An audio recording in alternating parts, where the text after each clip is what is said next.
Merci, monsieur le maire. En politique comme ailleurs, on ne fait jamais l'unanimité, même parmi nos propres amis, chacun le sait par expérience. L'annonce faite par la presse de mon retrait de la vie politique, après ce mandat terminé, m'a valu beaucoup de témoignages, d'amitié, forte affection, par Facebook, mail, SMS, par téléphone.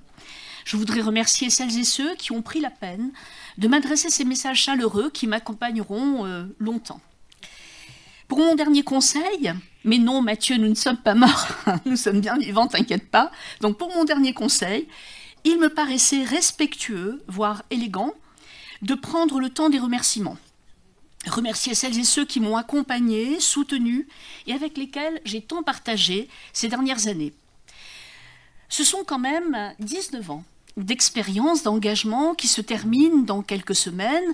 Vous dire que je n'ai pas vu le temps passer est une évidence. 13 ans dans une majorité municipale, 6 ans dans l'opposition, il n'y a pas photo.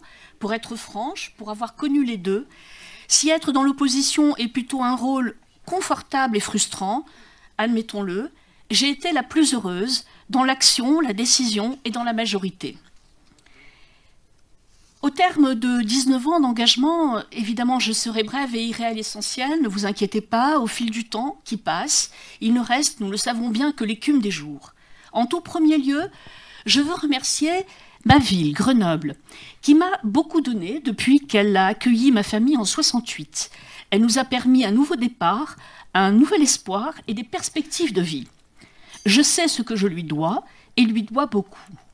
J'ai tenté très modestement de lui rendre un peu de sa générosité en essayant de servir du mieux que je l'ai pu l'intérêt des Grenoblois et des Grenobloises.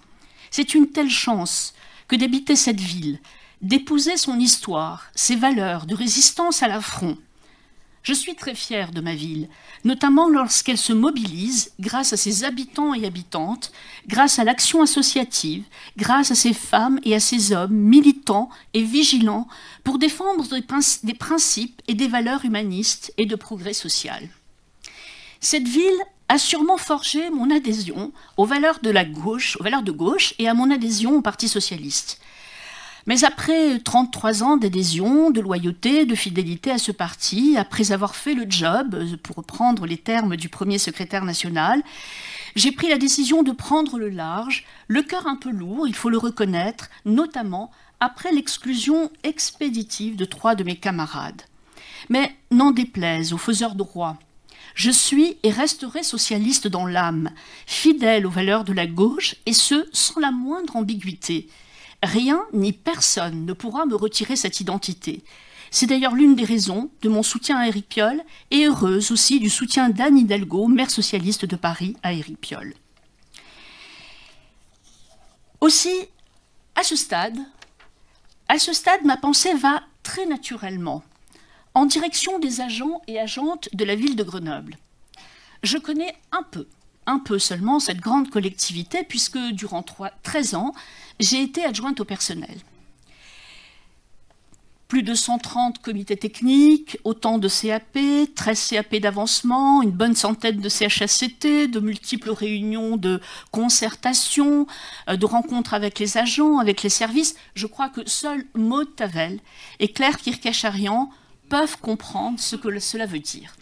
Et je les salue pour le travail qu'elles font. J'ai tellement appris de ces femmes et de ces hommes, de leur réalité de terrain, de leurs conditions de vie et de travail. J'ai aussi beaucoup appris de leurs représentants syndicaux et représentantes syndicales.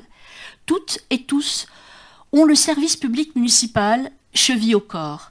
Chaque jour, ces hommes et ces femmes rendent la vie et la ville plus acceptable, plus belle, et le plus souvent dans des conditions difficiles. J'ai le plus grand respect pour elles et pour eux.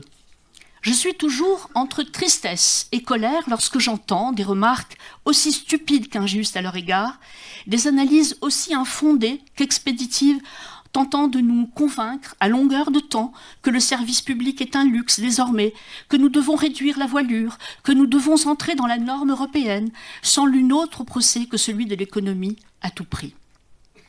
C'est une hérésie. S'attaquant au service public, on s'attaque à ce qui constitue le socle même de la cohésion sociale de notre pays. Nous devrions toutes et tous défendre ce bien commun, ce patrimoine commun, et pour reprendre une mention souvent rappelée par Patrice Voire, oui, le service public est le patrimoine de ceux et de celles qui n'en ont pas. Alors, puisqu'il faut y aller à grands traits, je vais faire quelques remerciements. Je vous demande un peu de patience. Je voudrais tout d'abord, j'ai une pensée particulière pour Michel Destaut, qui a été un grand maire pour Grenoble. Grenoble, vous le savez, est sa passion. Et puis, il a, personne ne l'oublie, il a, en 95, faut-il le rappeler, grâce à un large rassemblement de gauche, pu rendre à Grenoble l'honneur que 2 mandats d'exaction avaient mis à terre. Si Alain Carignon a perdu la mémoire, beaucoup de Grenoblois et Grenobloises n'ont pas oublié le traumatisme qu'un maire aux prises avec la justice a pu engendrer. Le voir aujourd'hui donner des leçons de conduite me sidère. Avec l'expérience qui est la sienne, il devrait être beaucoup plus humble. Oui. Je voudrais aussi remercier, j'ai une pensée particulière pour Jérôme Safar, mon collègue et ami de longue date, avec qui nous avons tant partagé et surtout assumé ensemble des moments difficiles. Pensez aussi pour Christophe Ferrari, un ami depuis qu'autour de Didier Migaud, ça ne dit pas grand-chose aux plus jeunes, mais c'est quand même un moment important. Nous avons milité ensemble pour le non au référendum sur l'Europe. Ces combats rapprochent durablement et avec les élus du Conseil métropolitain, il a su animer un incroyable travail pour cette toute jeune métropole. Et les femmes alors? Et bien sûr, elles sont présentes, les femmes. Beaucoup ont été pour moi des exemples, des soutiens, des repères. Elles n'ont peut-être pas été ministres, maires, présidentes, voire vice-présidentes, voire maires adjointes. C'est un triste constat. Mais elles ont beaucoup compté pour moi, elles sont fortes, résistantes et courageuses. À commencer par Anouche, ma fidèle amie. Et c'est là que c'était le plus dur. Et c'est là que c'est le plus dur. Évidemment, durant ces dernières années, nous avons été soudés comme jamais. Je l'ai découverte depuis 2014. Alors, je bois un petit coup, vous me permettez. Ah, du champagne, chouette. Mais ça, c'est pour tout à l'heure. Je tiens à finir mon intervention. Donc, Anouche, disais-je, soudée comme jamais, j'ai découvert depuis 2014 son courage, sa ténacité, sa fidélité aux valeurs de la République et aux valeurs de la gauche. Anouche, c'est celle qui n'abdique pas. Quand elle vous accorde son amitié, c'est pour de bon. Et puis, d'autres femmes qui se reconnaîtront, je n'évoque que leur prénom. Agnès, le phare quand on se perd, elle sait remettre les choses à l'endroit. Brigitte, l'infatigable militante des droits des femmes. Et beaucoup d'autres militantes aussi, qui, comme quand il s'agit de promouvoir les femmes, vraiment, courageusement, sans concession, elles sont au rendez-vous. Et ce, malgré les coups de force. Merci à elles. Je voudrais remercier aussi Milan. Il est toujours derrière moi, mais toujours présent, qui m'a supporté durant ces 6 dernières années. Il a été stoïque, résistant, laborieux et loyal, et par-dessus tout, toujours de bonne humeur, ce qui, dans le monde de la politique, est extrêmement précieux.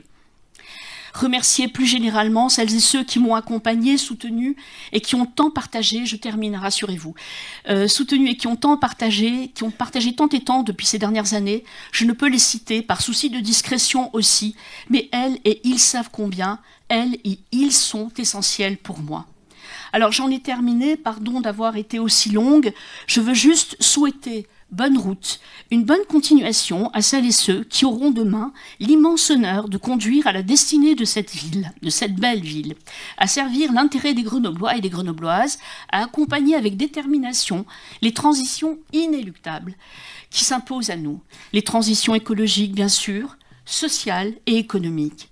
Car c'est ici à Grenoble, ville pionnière, que s'invente le progrès et l'avenir. Bon courage à toutes et à tous.